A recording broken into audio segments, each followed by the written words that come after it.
On a brisk autumn morning, the mountain wind stirred up swirling leaves, casting a desolate hue over the landscape. The restless barks of dogs echoed in the air, seemingly foretelling a tumultuous season ahead. A teenage girl briskly walked into the township police station, surveying her surroundings before asking, "My mother hanged herself. Do you guys handle that?" "Who committed suicide? Has she been rescued?" inquired the duty officer, who rushed over upon hearing her question. "It's my mom, but she's already dead," the girl replied nonchalantly. Without much time to interrogate her further, the police officer immediately reported to Chief Wang Feng and, together with several colleagues, hurriedly made their way to Luoyu village. On the way, the girl recounted her morning ordeal. "My name is Lu Mengmeng. I attend junior high school in town and come back home once a week. Usually, I return on Friday nights, but it rained yesterday and the mountain road was impassable. In such cases, I usually take the first minibus back home the next morning." She paused for a moment, seemingly reliving the horrifying scene. "When I got home this morning, I didn't see my mom in the yard, so I pushed open the door to the main house. I never expected to find her hanging from the rafters, dead." Luoyu village, where Lu Mengmeng resided, was one of the 12 villages under Pear Blossom Township. This was the first murder case encountered by Wang Feng since he took office as the head of the township police station. As they approached Lu Mengmeng's house in Luoyu village, Wang Feng gestured to his subordinates to comfort Lu Mengmeng, who should have been wailing inconsolably but was unusually calm at the moment. He then stepped into the courtyard ahead. What came into view was a dilapidated household.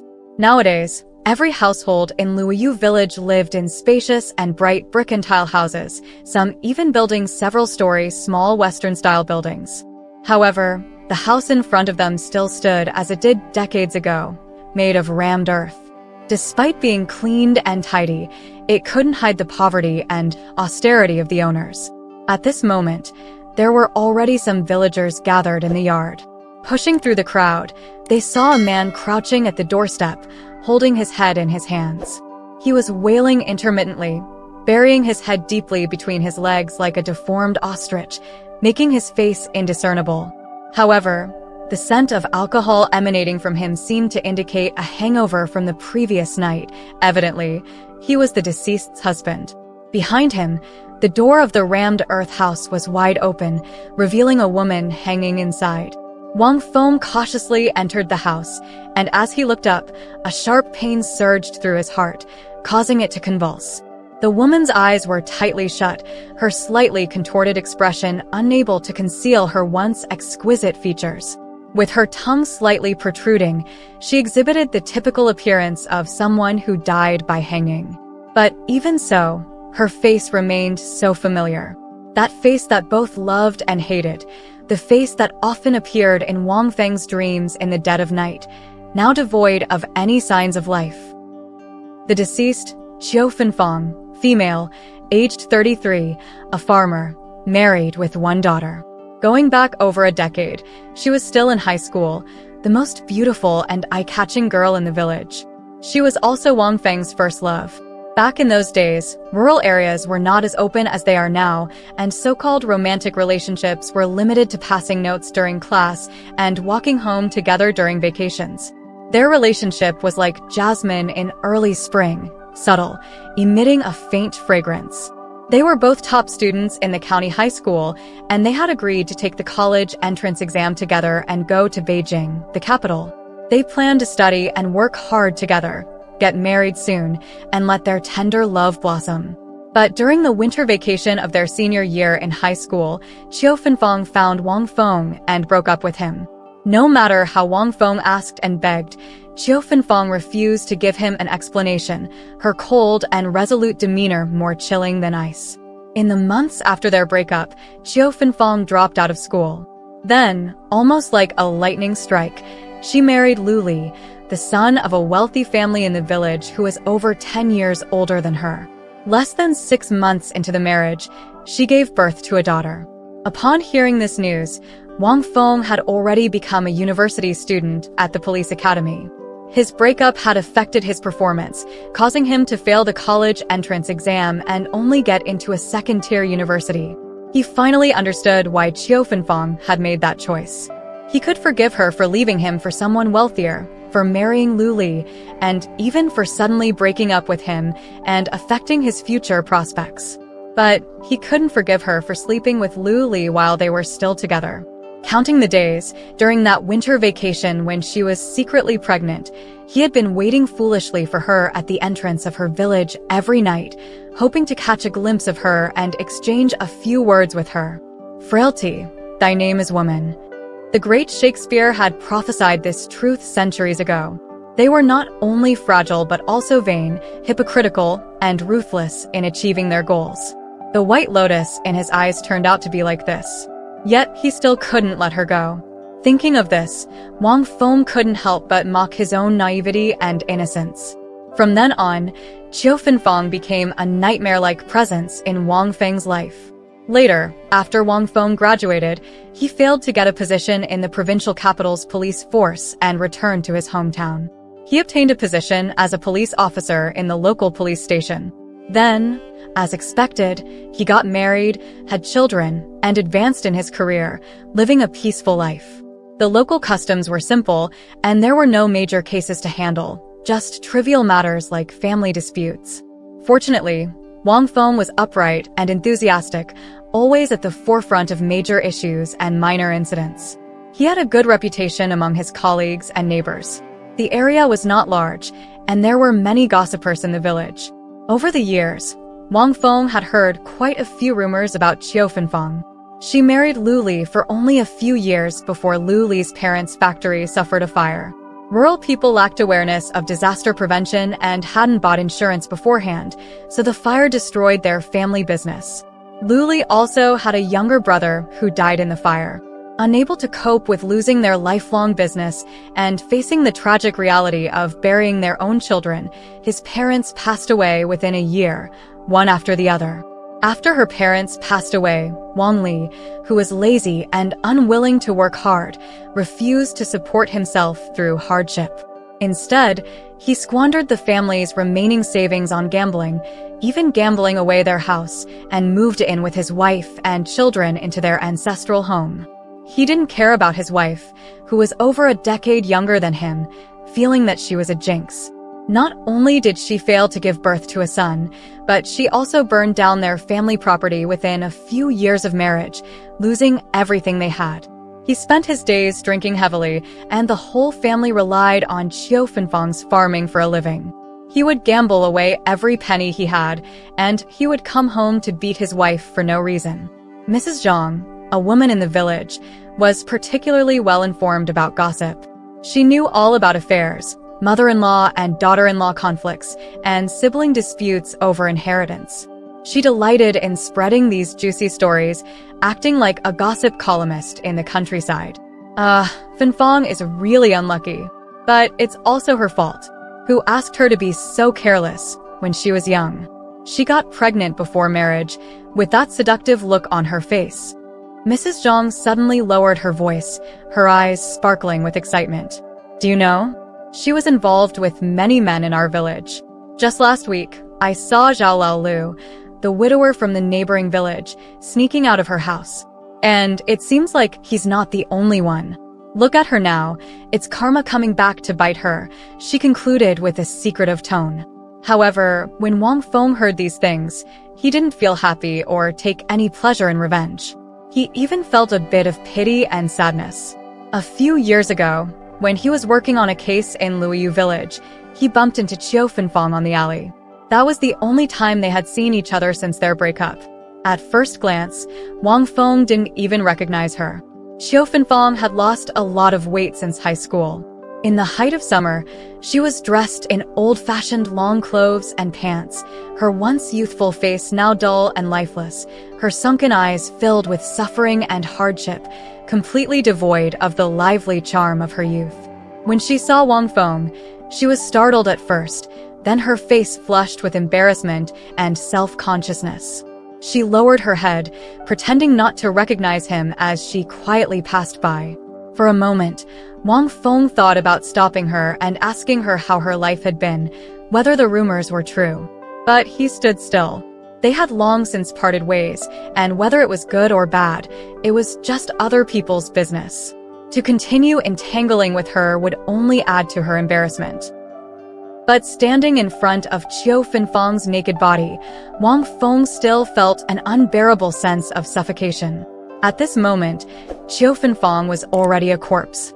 The body that he had fantasized about countless times in his youth now lay naked before Wang Feng, devoid of any sensuality or allure, only evoking a deep sense of lamentation.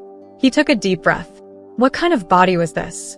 This body was covered in horrifying scars. Apart from her face, neck, and hands, there wasn't a single inch of unblemished skin. The origins of these scars could have filled a manual on torture. There were whip marks, bruises from beatings, and wounds from blunt force trauma. Her left nipple had been bitten off, leaving behind a deformed scar after scabbing. There were over 30 cigarette burns alone, not sparing even her feet. Some scars were old and had yet to heal, while others were fresh, indicating a cycle of healing and reopening. The forensic doctor conducting the autopsy, a middle-aged policewoman named Li Chunling, was experienced in such matters. When she removed the dead woman's clothes, she stood there, trembling with anger. Despite her extensive experience in performing autopsies, she was still shocked. Finally, she trembled with a quivering voice. This beast. He's truly a beast. Wang Feng suppressed the tears welling up in his eyes, his knuckles turning white as he clenched his fists. Trembling inwardly, he questioned her in his mind. Fenfang, what have you been through? The autopsy report read as follows. Body examination. The body is 1.63 meters tall, lean in stature, with cyanosis on the face and neck, and signs of asphyxia, such as conjunctival congestion in both eyes. There is an obvious ligature mark on the neck, photo, which is the primary cause of death. Multiple injuries are found on the body surface, with subcutaneous bleeding in many areas and obvious hemorrhages on the surface of the heart and lungs. Chemical examination. Samples of the deceased's stomach contents and blood were taken for examination, but no sedatives, hypnotics, or common toxic substances were detected. The rope used to hang Qiu Fenfang was a common hemp rope used to tie up livestock in rural areas. In recent years, as fewer families raised livestock, most rural women used 2 bamboo poles in their yards to hang clothes and quilts with this rope. The reason for the autopsy was that although this incident of a rural woman hanging herself seemed ordinary at first glance, upon closer inspection, there were many doubts. It seemed that it was not as simple as suicide. The main points of doubt were as follows. Firstly, since it was a suicide, why were no suicide notes or any form of last words found at the deceased's home? Even the day before, when her daughter called to say she wouldn't be home until the next morning, there was nothing unusual in the deceased's words. Did the deceased not have anything to say to her own daughter before she died? What was the motive for the deceased's suicide? Where did all the scars on the deceased's body come from?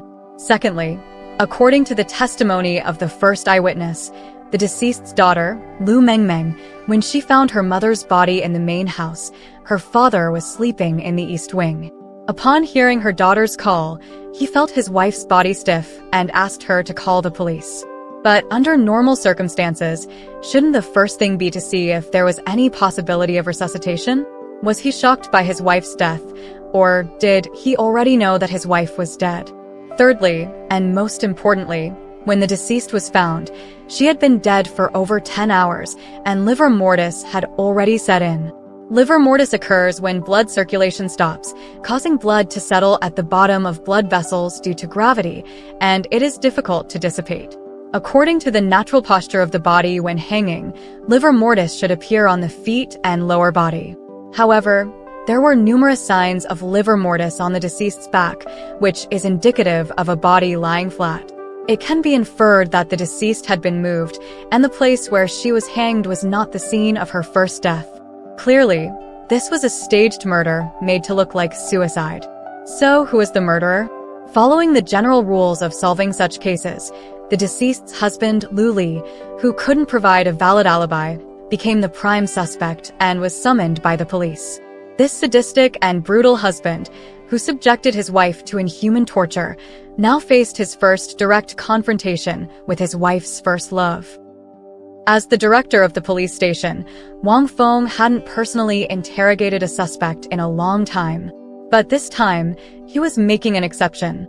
He had expected to see a fierce and menacing face, but what he saw was quite the opposite. It was an exceptionally sly face, with eyes shining with cunning, and a fawning look with low eyebrows. Where were you, and what were you doing between 9 p.m. and 11 p.m. on October 20th? Officer, I didn't kill my wife. It was her own decision, nothing to do with me. Don't waste my time. Answer my question directly. Where were you between 9 p.m. and 11 p.m. on October 20th? That night, I was drinking outside first. After I got home, I went straight to sleep in the East Wing. I was completely drunk that night. Several people who were drinking with me can vouch for it. I really didn't know anything about what happened in the main house. Do you often hit her?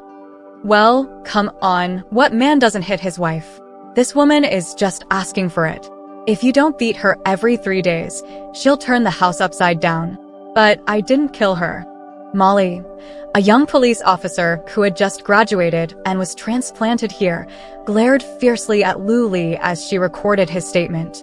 Hearing what he said, she gritted her teeth in anger, wishing she could slap him. So you have no alibi? Qiu Fenfang didn't hang herself at all. She was strangled by you and then hung up. The livor mortis is the evidence. Molly couldn't contain her anger and threw a few photos of the dead woman's back showing livor mortis at him. Lu Li picked up the photos and glanced at them. His face changed slightly, and after a moment of contemplation, he calmly said, "Oh, little girl, you should speak based on evidence. Livor mortis only proves that her body was tampered with. Even if it was murder, was it me who killed her? Our courtyard wall is so low. Maybe some ruffian sneaked in while I was asleep. Did you take photos or find fingerprints? Don't speak without evidence." The interrogation went on for over an hour, with Lu Li denying everything. Frustrated by the lack of concrete evidence, the police had no choice but to launch a large-scale investigation, with the primary goal still being to find evidence to convict Lu Li. The first person to be investigated, besides Lu Li, was, of course, the deceased's daughter, Lu Mengmeng. This girl was quite strange. At 14 or 15 years old, when a person sees their mother dead, they would usually burst into tears. But she, on the other hand, had an indifferent expression on her face, with a calmness and cunning beyond her years, which aroused suspicion. How was your parents' relationship? Molly started with casual conversation. He used to beat my mom every day, using all sorts of methods. Sometimes, he would also hit me. I didn't want to get beaten, so I started living in the school dormitory since junior high, so I wouldn't have to come home as often, she said casually, as if talking about someone else's business. Did he beat your mom in front of you? Weren't you heartbroken for your mom? Molly asked reproachfully, looking at the indifferent Lu Mengmeng. I used to feel heartbroken when I was younger. Whenever my dad hit my mom, I would cry loudly and cling to his legs, begging him to stop. But he would just kick me away, and I would keep rushing forward, like I didn't feel any pain. My mom would kneel down and beg him to stop, but he would still come at her. Lu Mengmeng's eyes slowly turned red, and tears shimmered in them. But soon, she seemed to struggle out of her memories and put on that disdainful look again, even with a self-deprecating smile. Later, I stopped feeling sorry for her. She brought it all upon herself. This family is like hell, and no one can save anyone. I really wish I could escape from here sooner. Her melancholic tone sent a chill down Molly's spine. She's your mother. How could you say such things about her? Do you know what people in the village say about her? Lu Mengming's face twisted into a strange smile. They call her a slut. Almost every man has been in her bed. How can you believe those rumors? Those people are just talking nonsense. It's not a rumor. It's all true. I've seen it with my own eyes, many times. With different men. Would you like to be pointed at on the street? Would you like to be looked down upon by your classmates at school? Would you like to carry the label of little slut for the rest of your life, unable to lift your head high and live in shame? Would you? And all of this is because I have a shameless mother. I hate her. She deserves to die. Lu Mengmeng screamed hoarsely, looking like a roaring wildcat, yet her eyes were filled with helplessness and sadness. It turned out that she was just using indifference to protect her wounded heart. Molly froze, forgetting the pen and paper in her hand for a moment. Qiu Laohan was Qiu Fenfang's father, and the most repeated sentence he said was, "I regret marrying my daughter to that beast, Lu Li." Wang Feng could understand his anguish over his daughter's tragic death. Just as he was about to offer some comfort, he heard him continue, "If only I had known he would end up so poor later on, I would have asked for a larger dowry." Who could have known? Wang Feng was taken aback and cursed inwardly. He asked, "Sir, could you tell me how your daughter and Lu Li met? What was their relationship like usually? Did they have any conflicts?" To talk about how they met, it's quite a story. It's something I didn't want to spread, but that Lu Li, after what he did to our Fenfang, I can't let him off easily. Qiu Laohan squinted his cloudy eyes, lost in memories. Fenfang's mother passed away early, and I raised her and her younger brother alone. It was tough. We didn't have much money, so I didn't plan on sending her to school initially. After all, what's the point for a girl to study so much? It'll all be wasted in the end, right? But that girl was smart and had good grades. I couldn't resist the village chief's constant persuasion to let her go to high school. One spring day, Fenfang cried and asked me for money. She said she had been violated by someone and was pregnant with that scoundrel's child, and she wanted to abort it. I was furious. I grabbed a weapon and was about to go find that bastard to settle the score. I asked her who did it. She said it was Lu Li, the eldest son of the wealthy Lu family in the village. That's when I hesitated a bit. You see, in our village, the Lu family is considered the wealthiest. Although Lu Li was reckless, indulging in drinking, gambling, and womanizing, his family was well off. They owned a furniture factory, and everyone in the surrounding area ordered furniture from them. Following him would mean a lifetime of comfort and luxury, better than studying, right? Moreover, her brother was growing up, reaching the age to get married soon. Nowadays, girls all want a house and a car. If she married Lu Li, could his family give less dowry? Fenfang was also helping her brother accumulate some good karma. From another perspective, a girl from a poor family getting pregnant out of wedlock would invite gossip from the villagers. Her mother had passed away early, and as a man, I couldn't let them criticize her. So I took Fenfang to the Lu family. Unexpectedly, Lu Li didn't deny it and admitted it readily. He said he had been eyeing our Fenfang's beauty for a long time. That night, he got drunk and saw Fenfang standing alone at the village entrance. He got some evil ideas and dragged her into the nearby cornfield, where he committed that heinous act.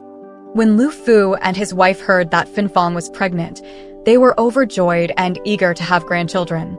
After seeing our Fenfang, who was beautiful, sensible, and had an education, they couldn't wait to arrange this marriage. After all, they were wealthy people, and the dowry they offered was the best in the village. At first, Fenfang refused and even went on a hunger strike for several days. But later, because she couldn't bear to abort the child and wanted the child to have a father, she agreed to marry him. Who could have known that the fire would burn everything so cleanly? It had only been a few good days. Sigh, what a mistake it was to misjudge Lu Li, that wretched pauper. Listening to this, Wang Feng couldn't bear to hear anymore. He finally understood why Qiu Fenfang had been so ruthless in breaking up with him back then. That night when she was raped by Lu Li, she was standing alone at the village entrance, waiting for him, Wang Feng. If he hadn't been late for their date that night, perhaps Fenfang would have had a completely different fate waiting for her. Wang Feng was filled with deep remorse. A father who favored sons over daughters, a husband who treated human life lightly, and his own youthful and ignorant first love. Fenfang, I will find evidence to console your departed soul.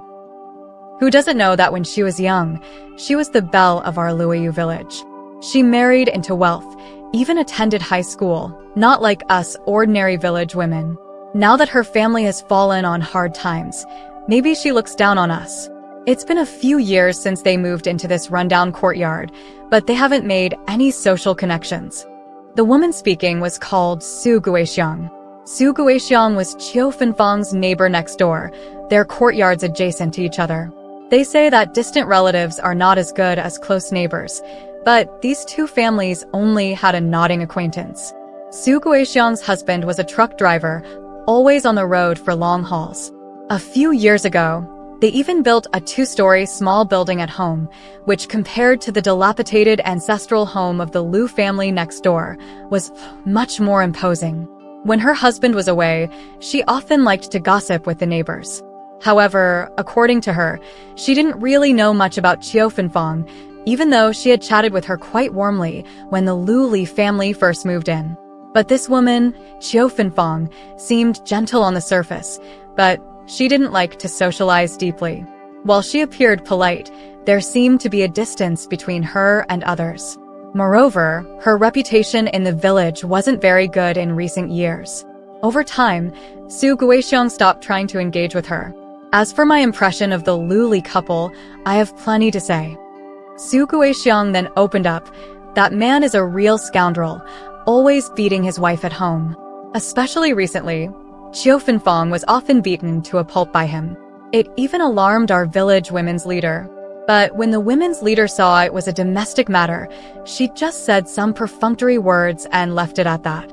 Suddenly, as if remembering something, Su Guixiang asked quietly, "Officer, what I said is confidential, right?" "Of course, you can speak freely. These two, they are like thieves and prostitutes. Liu Li only knows gambling, but that Qiu Fenfang is no saint either. She often brings strange men home, so it's no wonder her husband beats her. Have you seen it with your own eyes? Su Guixiang, you'll have to take responsibility for what you're saying." Absolutely true. Sometimes several men come in a day. The most frequent visitor is Zhao Laolu from the neighboring village. It's not just me who has seen it, others have too. It couldn't be false, could it? Su Guixiang was almost swearing to the heavens.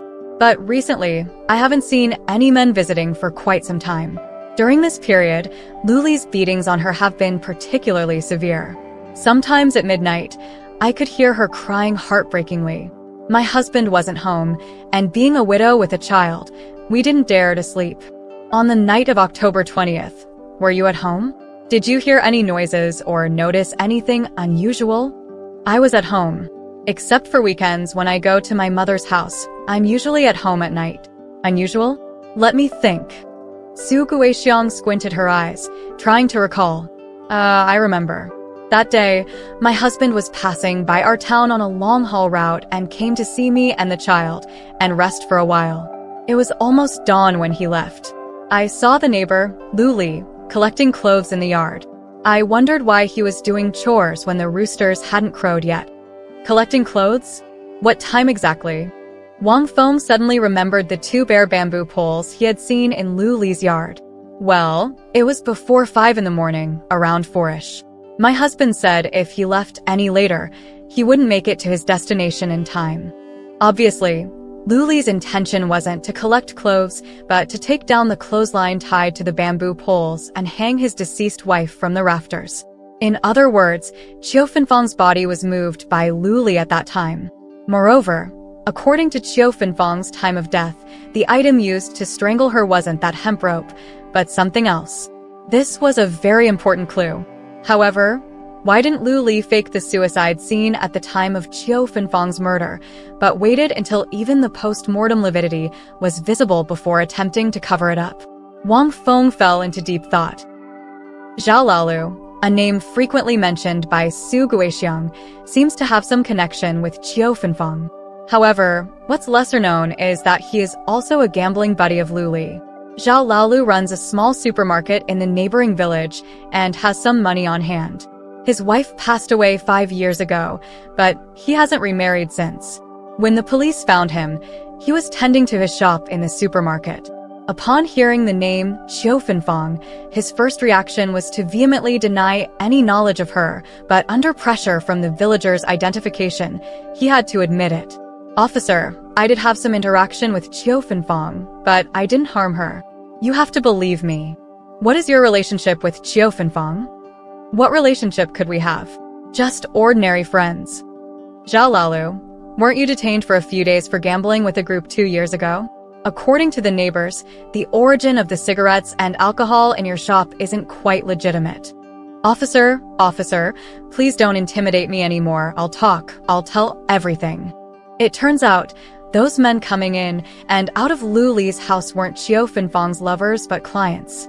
However, what's despicable is that the pimp who allowed them free access was none other than Lu Li himself. Ever since losing his family fortune, Lu Li set his sights on his young and beautiful wife. At that time, Qiu Fenfang was not yet 30 years old and was renowned for her beauty in the surrounding area. In earlier years, she had been coveted by many men. The first time, he sent some creditors to his own house while Qiu Fenfang was asleep. Thinking she had been violated, out of shame, she kept it to herself. But it wasn't until the second time, when a stranger climbed into Qiu Fenfang's bed, that she found out she had become a tool for her husband to make money, and in such a despicable manner. Lu Li charges 300 each time. Over time, I got to know his wife quite well and found her to be quite gentle, and most importantly, the price was fair. If I went to her alone without Lu Li, it was only 200, so I often went to her house when Lu Li wasn't around. But for some reason, starting last month, she suddenly turned over a new leaf, saying she wouldn't do it anymore, even for more money. I tried to see her several times but was turned away. After that, I stopped going. Lu Li has been playing cards for the past few years with the money his wife earned from selling herself. I got to know Qiu Fenfang through him. Officer, I may be lustful, but I pay for it. I would never have the guts to kill anyone. Zhao Lalu kept rambling on to defend himself, but Wang Feng couldn't absorb a single word anymore. Based on Su Guixiang's testimony, the hemp rope used to hang Qiu Fenfang wasn't the actual murder weapon. Suddenly, Wang Feng thought of a detail. On the day of Lu Li's interrogation, Wang Feng noticed a corner of Lu Li's belt, a very thin red women's belt. How could a man wear a women's belt? But now, he gradually had an answer. He immediately organized the police force to conduct a thorough search at Lu Li's house and its surroundings. 3 days later, several kilometers away from Lu Li's house, the police found a cowhide belt at a garbage landfill site. The blood and tissue residue on the belt matched Qiu Fenfang's DNA sample perfectly. And the fingerprints on the belt proved that it belonged to Lu Li, the belt used to strangle his wife. Leather products are not easily burned, and when burned, they emit a pungent odor that lasts for a short period. The best way to dispose of them is either by discarding or burying them. Obviously, Lu Li chose the former. Faced with overwhelming physical evidence, Lu Li immediately collapsed and confessed to forcing his wife into prostitution and killing her. That night, around 9 o'clock, Lu Li returned home drunk, asking his wife for money to gamble.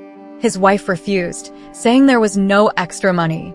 Thinking of his wife's recent change in behavior, Lu Li flew into a rage. Despite frequent beatings, she still refused to accept clients. He used the belt to strangle her until she couldn't make a sound, then went back to the bedroom to sleep. This wasn't the first time Lu Li had used a belt to strangle Qiu Fenfang, but he didn't think much of it. It wasn't until dawn when he got up to drink water that he found his wife still lying on the ground, the belt around her neck, her body stiff and lifeless. He was terrified and had to stage a suicide scene using a clothesline, then threw the murder weapon, the belt, into a public trash can at the end of the village before his daughter came home, pretending to be awakened by his daughter. With the case solved, the local Intermediate People's Court sentenced Lu Li to life imprisonment for intentional homicide.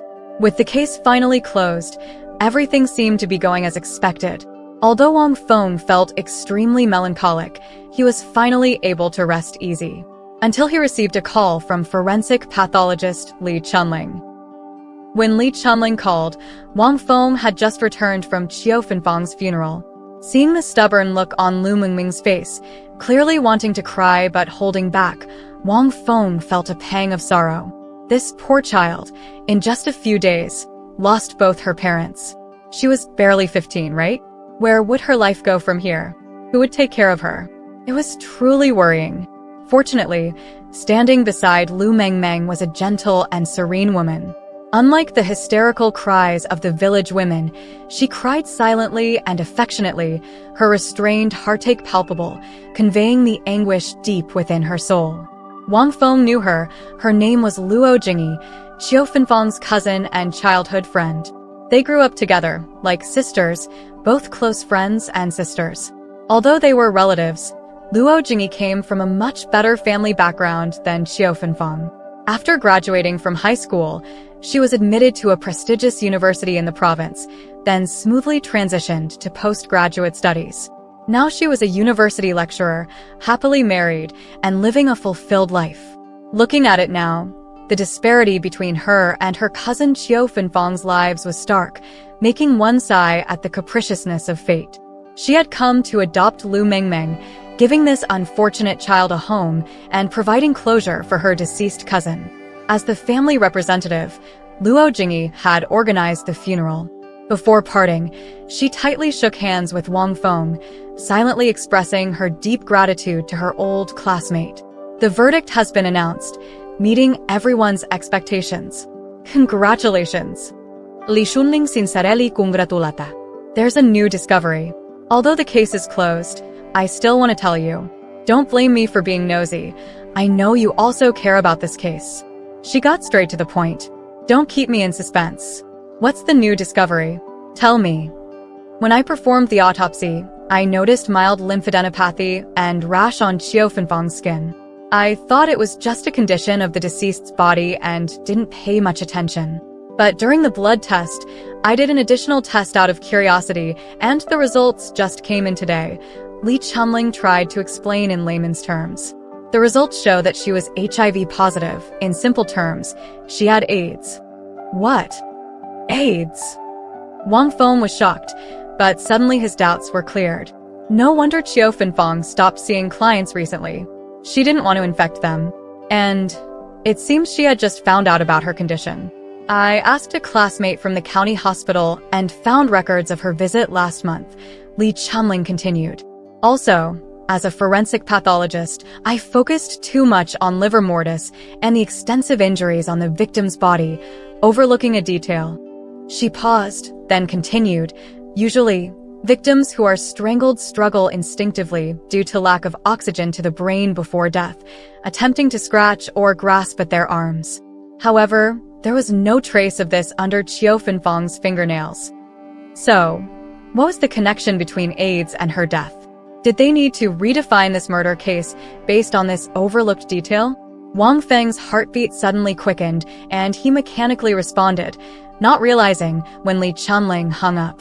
After hanging up, Wang Feng rushed to Luoyu village overnight, sneaking into Lu Li's house and carefully observing the faint traces on the floor of the room where Qiu Fenfang was murdered. An astonishing possibility emerged. He suddenly remembered someone, Luo Jingyi. Yes, he had to talk to her. She was Qiu Fenfang's closest friend in her lifetime. She must know something. Early the next morning, Wang Feng hurried to Jiangda. Luo Jingyi's university, Jiangda, is situated in a corner of the suburban university town by the river, boasting picturesque scenery with clear mountains and flowing water. The moment she saw Wang Feng, she suddenly paused, then flashed a gentle smile, adding a lot more charm of mature femininity compared to high school. Hearing that they were going to talk about her cousin, Qiu Fenfang, she, as wise as she was, seemed to have anticipated the topic and tactfully steered the conversation towards reminiscing about many high school memories. Such behavior made Wang Feng even more convinced that she must have some secrets hidden from him. So Wang Feng said seriously, "Jingyi, now I'm not a policeman, but your old classmate and friend. If you were Fenfang's closest sister, then I am the only man in this world who loved her. The verdict has already been reached, and we've known each other for many years. You know my character. Now, I personally guarantee that whatever you tell me will not affect the existing verdict. Besides, do you want to let this resentful little girl, Lu Mengmeng, live her whole life without knowing the truth, despising her mother, and living in hatred towards Fenfang? Tell me everything you know, even if it's just to let Fenfang's soul rest in peace." Luo Jingyi's eyes reddened, and she nodded heavily, saying, "Half a month ago, Finfang suddenly found me and gave me a bank card worth 200,000. She told me that if she were no longer here one day, she hoped I could take care of Meng.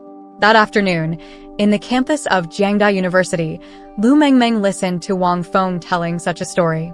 Once upon a time, there was a beautiful and innocent girl who, at the prime of her youth, encountered a nightmare. When she woke from the nightmare, she found herself nurturing a seed, a sprouting child. She had considered terminating this seed, but ultimately couldn't bear to, deciding to keep the child. In order to give the child a complete family, she made the gravest mistake of her life, marrying the man who had raped her. Thus began her tragic life. The man's life didn't go smoothly. He gambled away their wealth and forced his wife to earn money for him using her body, raising funds for his gambling addiction. The woman had tried to leave with her young child several times, but each time she was found and subjected to even more brutal beatings. In the village, traditions were deeply ingrained. When you marry a chicken, you follow the chicken. When you marry a dog, you follow the dog. No one could help the mother and daughter. He threatened that if they dared to leave again, he would sell the child to a remote mountain. The woman knew he was capable of anything. From then on, she dared not attempt to escape anymore. For the sake of her daughter, she broke her own wings. In the blink of an eye, the daughter grew up. The man didn't want her to attend high school, so the woman secretly saved money through prostitution, taking on as many clients as possible to accumulate enough for her daughter's high school and even university fees. All of this was done in secret. She knew the man well. If he found out the truth, he would squander all their savings at the gambling den.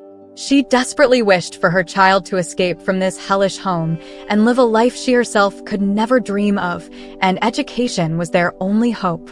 But just a month ago, the woman discovered she had contracted HIV. She didn't want to live in this world anymore, nor did she want to spread that filthy disease to others. They also had families, living, breathing lives. No matter how much the man tortured her, she swore not to yield. But what worried the woman the most was, if she were to leave, what would happen to her child? The man wouldn't let her daughter continue her education. He might even marry her off to some wealthy old man for his own gambling and pleasure. He had entertained such thoughts more than once. So, the woman carefully devised a plan to make the man disappear quickly, to leave with her. She chose one night when the man was beating her, and using his own methods, she committed murder upon herself. She used the man's belt to strangle herself. Strangling oneself to death, a form of suicide, is considered by most to be as difficult as ascending to the heavens. The woman achieved this by leveraging the strength of her legs to tighten the noose. For several minutes, she endured the rigidity of her entire body as her bones spasmed. Before losing consciousness, she forced herself to continue applying pressure to her neck, ultimately succumbing to suffocation. To strangle oneself requires immense willpower to endure the excruciating pain of severed tendons and arteries. In the end, the woman succeeded. She successfully staged a murder, even deceiving the man himself. Despite the man's calculated attempts to exonerate himself, he ultimately fell into the trap woven by the woman. Everything she did was for her child, so that her child could live the rest of her life innocently and freely, without a promiscuous mother or a vile and cruel father. Choosing an intelligent and reliable relative as her daughter's foster mother, she allowed her daughter to forget her birth mother and her origins, free from any burden, never needing to look back. This way, she could move forward unencumbered. The money she left for her child was earned through her own body, 200 yuan each time. It's unknown how many years and how many times she acted as a despised prostitute to save up this 200,000 yuan. She feared her child would find the money dirty, so she didn't let the foster mother tell her daughter where the money came from, saying, "I want my daughter to live her life with integrity." But you shouldn't forget your mother. She was the most affectionate harlot in the world, the purest courtesan, and the most selfless mother. She supported the lives of everyone around her with her fragile body, still harboring goodwill towards those who had hurt her. With her final strength, she carved out a pure land for you. Child, You still don't understand your mother. Not until you become a mother yourself. In the fading light of the sunset, Lu Mengmeng wailed, as if she had vomited out her soul. She met her mother for the first time, but it was too late, too late.